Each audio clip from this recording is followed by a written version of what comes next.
Hello everyone, it's Annie, and as you can tell, I am very excited for spooky season and Halloween, and it's finally fall. I woke up this morning and it was a very crisp fall morning, and I have my chai tea with pumpkin cold foam. I am so happy that it's fall.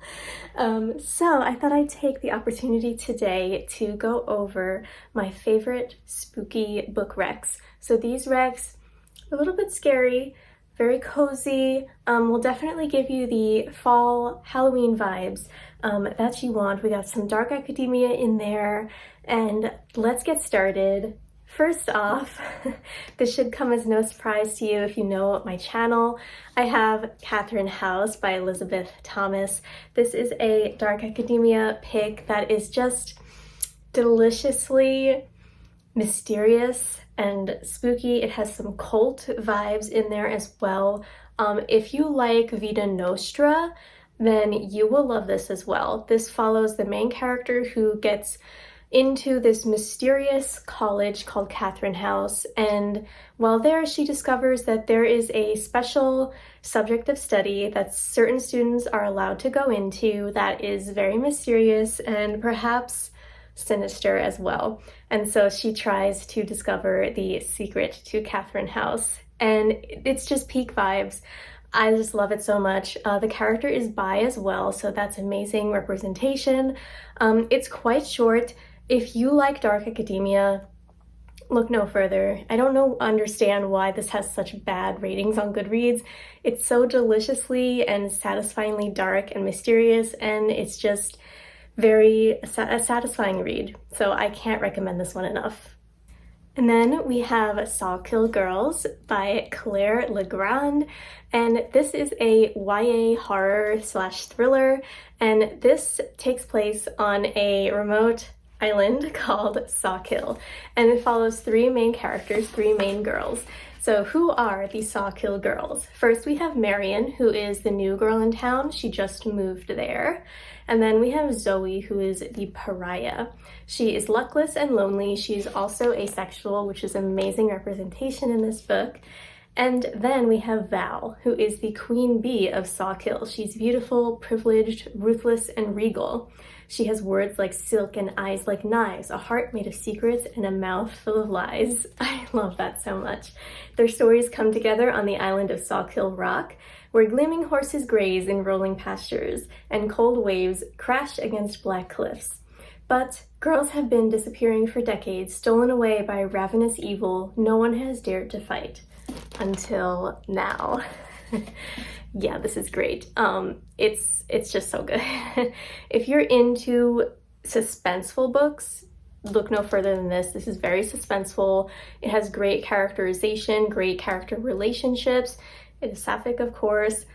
You are gonna love this. It was so great to get me into the fall vibes. Last year when I read it, it was just amazing. Love it. So then we have a book that I feel is grossly underrated on Booktube. We have Don't Tell a Soul, and this is also YA. Just admire this cover for one. It's so beautiful. I just love the art on here. And the back says all the best ghosts are girls, which I agree with.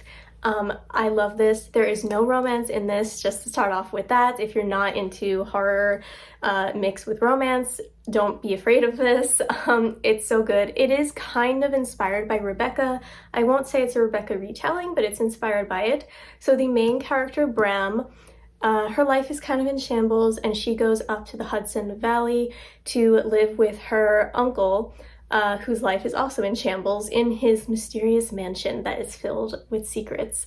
And her uncle's wife had died in a fire in that same house that people say was set by his daughter.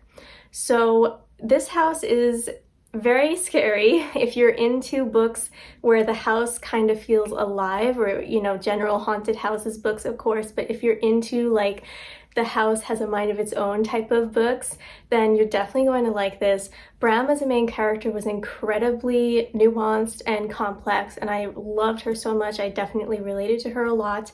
I thought this story was absolutely beautiful. I think I read it in like just a couple hours in one sitting. Even though it's a fairly long book for YA, it was so good. Suspenseful as well.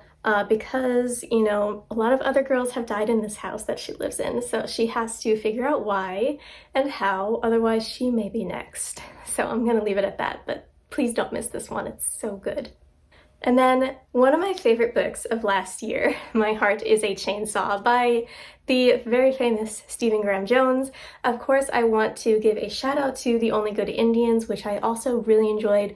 But this one, just for some reason, even though this one, it has only like a 3.6 something rating on Goodreads, this one really stole the show for me, so I'm gonna focus on this, but definitely check out The Only Good Indians as well. So this book follows a slasher film fanatic high school senior named Jade. She is half Indian, and it takes place in a town called Proof Rock, Idaho. So Jade has gotten in her mind that a slasher type massacre, which has occurred in her town 50 years ago, is going to happen again. So she uses her encyclopedic knowledge of 80s slasher films to kind of solve the mystery and help her survive. It's so good. I can't really explain it. There's a twist in here that is just so well done. You won't even believe it. It's so good. Jade as a main character is one of my favorite main characters I've read recently. She is just so alive on the page.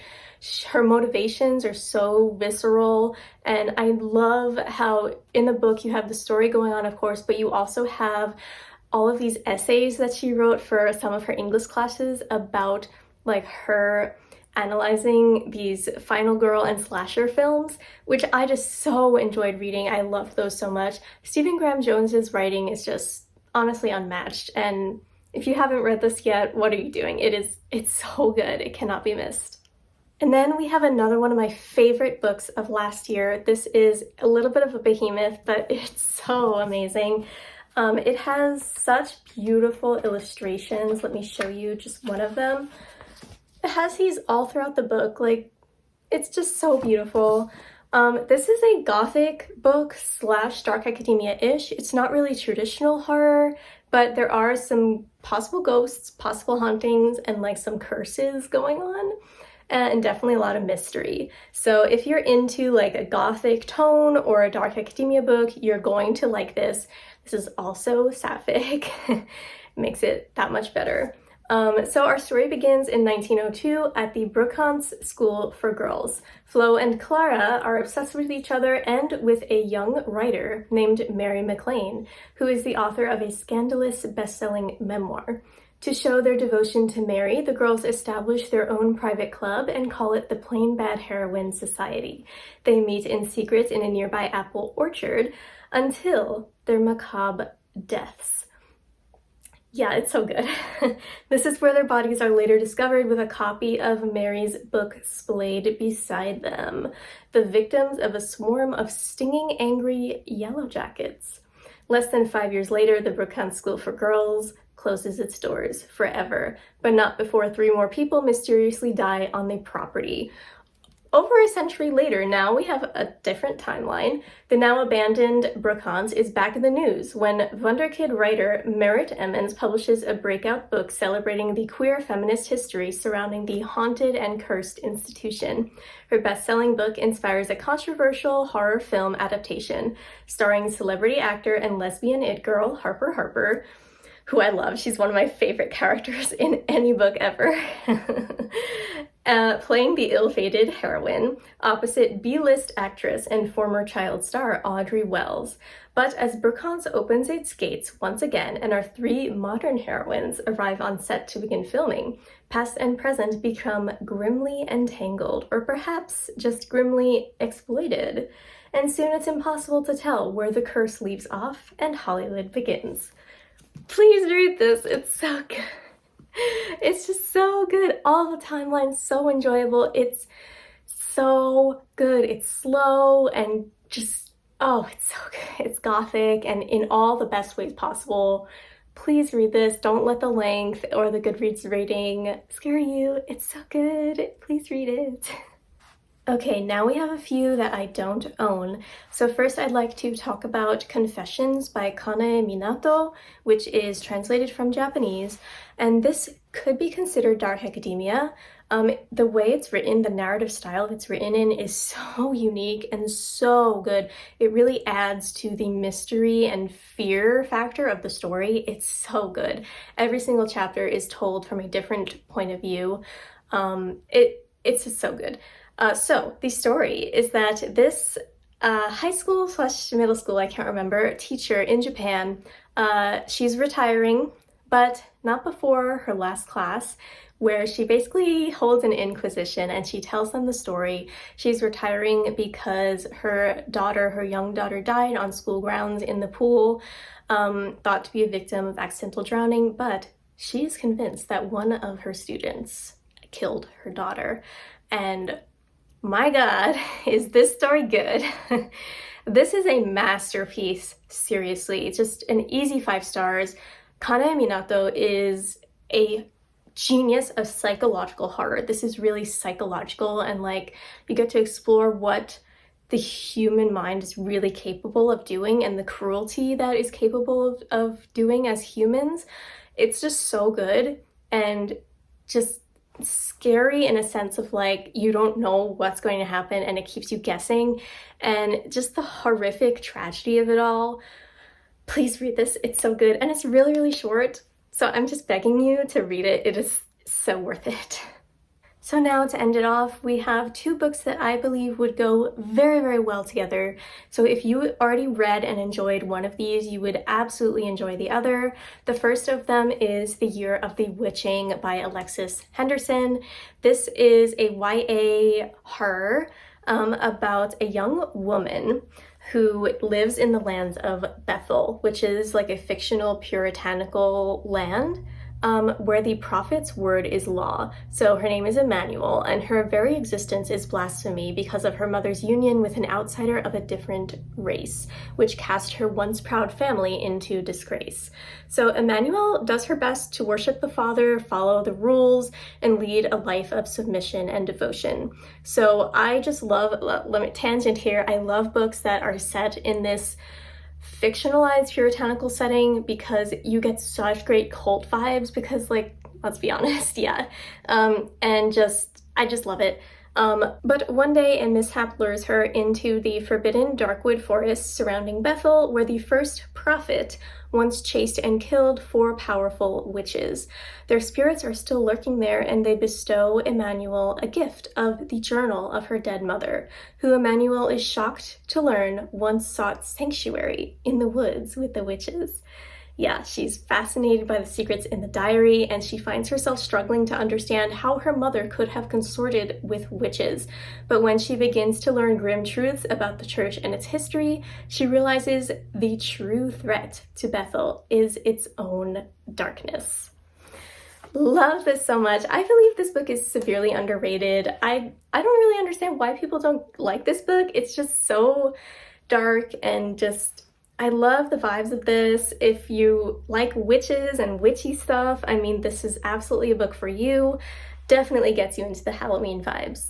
And then, last but not least, to go along with that, we have Slewfoot, A Tale of Bewitchery by Brom.